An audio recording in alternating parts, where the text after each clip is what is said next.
It's The gonna be first touch Lastimosa. for Lastimosa. 6 to score. Lastimosa cuts in. The pass is stolen. A turnover. Anong nangyari sa last play ng Magnolia? Dito makikita natin tinuturo ni Lastimosa yung right corner. For the biggest headache for the At ganun din ang ginagawa ni Coach L.A. Tenorio. Ano nga ba ang nangyari? It's The gonna be first touch Lastimosa. for Lastimosa. 6 to score. Lastimosa. Dito makikita natin ang posisyon ni Mark Baroka, ni Polly at nung import.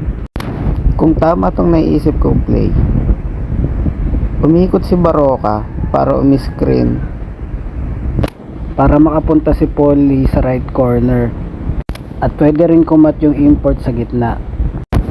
Pwede rin tumakbo si Lucero sa gitna. 6 to score.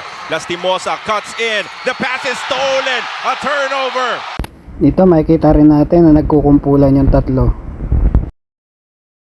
Ang tingin ko lang na naging problema dito ni Lastimosa is naging mabilis yung paggawa niya ng play. Kaya hindi nakahabol si Polly na makapunta sa right corner. Yun talaga yung play nila. Lahat sila may lapses, kaya wag natin masyadong ibato kay Lastimosa ang sisi sa last play.